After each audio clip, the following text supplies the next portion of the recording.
Let's explore the Catoctin Furnace today. Recently, we spent some time hiking in the Catoctin Mountain Park, and while we were there, we hiked the charcoal trail. That trail showed us the highly intensive process of making charcoal. This was prevalent in the area because of some iron furnaces. It was an interesting trail, and it sparked our interest in returning to the Catoctin Furnace, which is a site that we had discovered only 2 months earlier on accident. As an added bonus, this time the museum was open.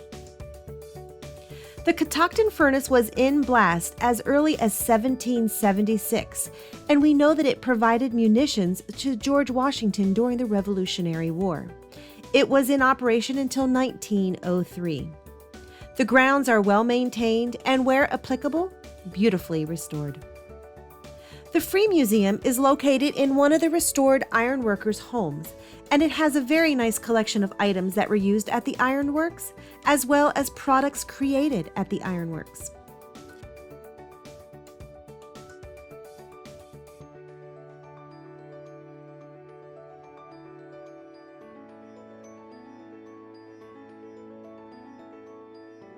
The museum has reconstructed the casting shed around the furnace, and as you walk around, you can only imagine the blood, sweat, and tears that were shed in this area, as this hot work was accomplished at this site.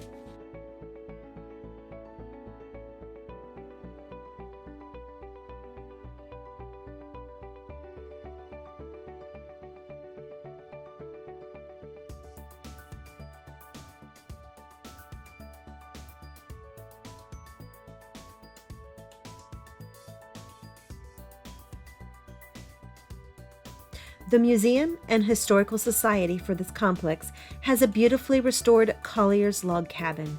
This is actually where the workers lived. This particular house actually held 2 families, and we were told that many times the families were taking in boarders and single workers. This house was not open the day that we visited, but we were able to peer in the windows to see what was inside.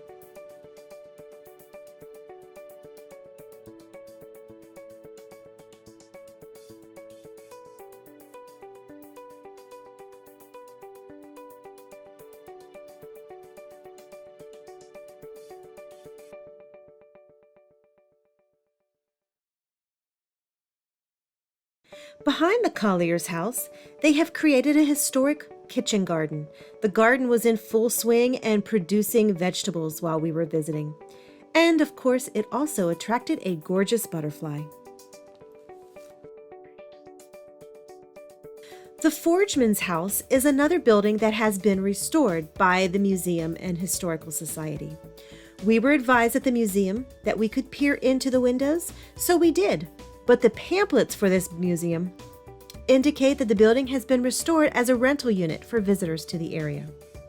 There are sadly some historical buildings that are not salvageable, and they lay in ruins. One of these is the Iron Master's Mansion.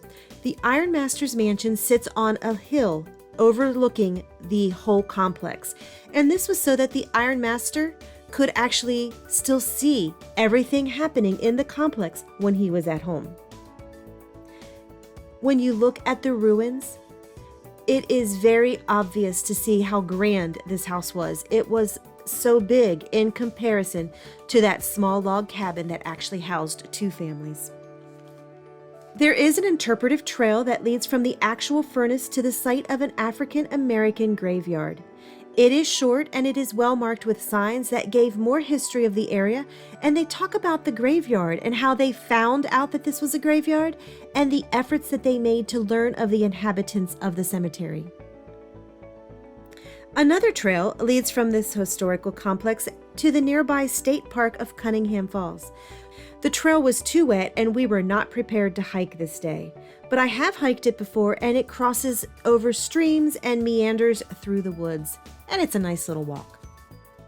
This historical complex is definitely worth the time to stop. You can expect to spend maybe an hour or 2, and that's if you walk every path and inspect everything there is to offer. The area surrounding it is actually full of history also. Across the street from the museum, there is an old general store that I was told closed in the 1960s, and it still had signs on the front of it. It was just neat. Definitely, if you're in the area, make a stop.